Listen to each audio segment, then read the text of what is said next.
Olá, meu nome é Heitor Galindo Porto, juntamente com os autores Gustavo Machado Totti Ferreira, Vicemo Luiz Cardoso e Fabiana Regina Xavier Batista, venho apresentar a vocês a dinâmica da produção de ácidos orgânicos por bactérias fototróficas em coocultura. Assim, primeiramente, devo explicar a vocês o processo de fotofermentação, que é feito por bactérias fotossintetizantes. Na figura A, nós temos a espécie de bactéria utilizada, Rhodobacter capsularis, e na figura B, a Rhodospirillum rubrum, ambas bactérias utilizadas no nosso processo de fotofermentação. Essas bactérias produzem para a gente ácidos orgânicos que devem ser explicados, no seguinte contexto de qual a importância de estudar, analisar esses ácidos que essas bactérias produzem. Bom, isso é importante, por exemplo, na área da saúde de alimentos. Na área da saúde, a gente tem o uso desses ácidos em cosméticos, e na área de alimentos, a gente tem o uso deles para aumentar a vida útil de perecíveis. No nosso projeto, foi utilizado co-culturas dessas duas bactérias, ou seja, uma espécie Rhodobacter capsularis e a Rhodospirillum rubrum, juntamente em uma cultura. Uma co-cultura é quando se utilizam duas ou mais espécies distintas em uma mesma cultura. Essas co-culturas utilizam um substrato rico em lactose, que é um açúcar, uma fonte de carbono, para a fotofermentação. Ou seja, as bactérias vão utilizar um extrato em carbono para fazer seu processo metabólico, a sua fotofermentação, produzindo assim para a gente ácidos. Então, serão produzidos bioprodutos, que tem os ácidos orgânicos, e outros que não é interessante para nós agora no momento, mas que são ricos em ácidos orgânicos e assim devem ser analisados. Ou seja, nós precisamos pegar esses ácidos orgânicos e analisar a quantidade que foi produzido em cada cultura. Então, se tem uma análise da produtividade de cada ácido orgânico que foram produzidos por essas bactérias. A partir disso, preciso mostrar também o meio de cultivo que essas bactérias foram cultivadas e quais aparelhos foram utilizados para fazer as medições dentro desse meio. Nós temos como meio aqui, usado no nosso experimento, um bioreator de 50 ml que foi utilizado. No bioreator nós podemos analisar todas as concentrações e fazer ajustes para que o processo metabólico das bactérias seja eficiente e gere uma maior quantidade de produtos. Por exemplo, nós podemos ajustar o pH, a temperatura, a luminosidade, tudo para que as bactérias aqui dentro possam ter uma vida útil mais prolongada e que gere para a gente uma melhor característica no aspecto de produção. Então, esse bioreator de 50 ml, com 10 gramas de lactose inicial em um meio sintético SCV, os 10 gramas de lactose inicial é um necessário de açúcar para que as bactérias tenham um suporte inicial para que elas possam fazer o processo fotofermentativo. Temos um pH inicial ajustado de 7,1. O pH ajustado é para que essas bactérias tenham um meio que elas possam sobreviver e se reproduzir e ter um processo metabólico eficiente. Temos também uma eliminação constante de 2.200 lux e uma concentração fixa de inóculo 0,2 gramas SV por litro. A concentração fixa de inóculo é uma concentração inicial que nós inserimos dentro desse bioreator de bactérias.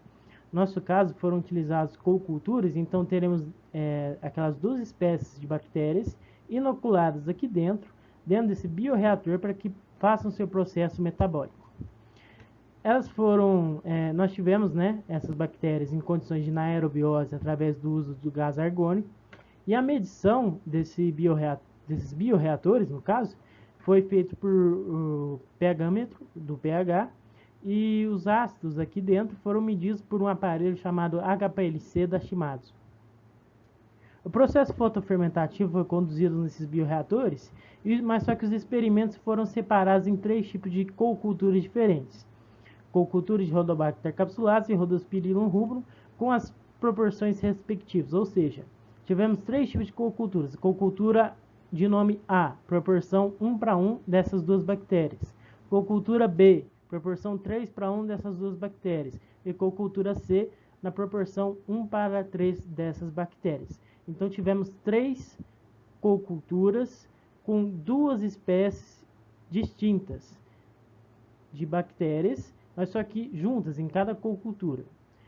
Assim, tivemos, né, os resultados experimentais dessas coculturas, e na cocultura 1 para 1, então a cocultura 1 de Rhodobacter capsularis proporcionalmente a 1 de Rhodospirillum rubrum. Tivemos a produção de ácido lático 1,5, ácido acético 0,35, ácido propiônico 0,23. Então, nessa cocultura tivemos essas concentrações de ácidos produzidos, respectivamente, para cada ácido desses. Aqui na cocultura 3 para 1 tivemos essa quantidade de ácido produzido, de ácido lático, essa quantidade de ácido acético produzido, essa quantidade de ácido propiônico. E na cocultura 1 para 3 tivemos essas 3 quantidades de ácidos produzidos. Então, cada cocultura foi em um bioreator diferente e cada cocultura dessas produziram uma quantidade diferente de ácidos. E assim, fazendo a soma dessa linha aqui, nós obtivemos o quê? Obtivemos a concentração total de ácidos produzidos por cada uma dessas coculturas. Então, se pegarmos aqui esse primeiro e somarmos essa primeira célula com essa e com essa, obtivemos o quê? A concentração total de ácidos produzidos pela cocultura 1 para 1. E assim, para as outras também, somando essa linha, tivemos o total e essa linha o total.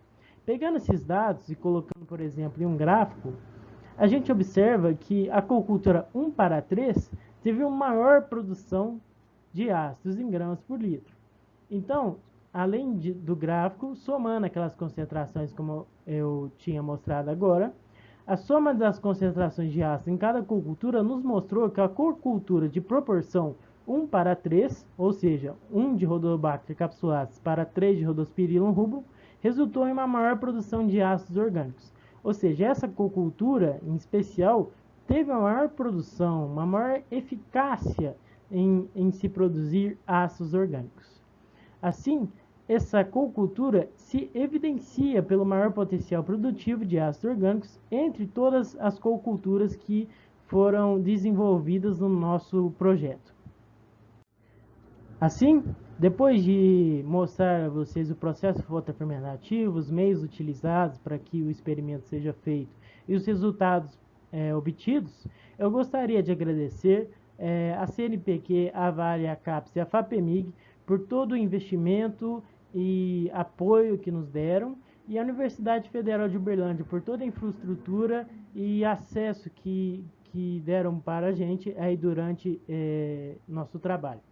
Gostaria de agradecer também a comissão organizadora da Jornec por todo o apoio que deu para a gente, por toda a oportunidade, porque isso aqui é uma oportunidade incrível e nós ficamos muito felizes, né, com toda a organização e com toda a ajuda disponibilizada.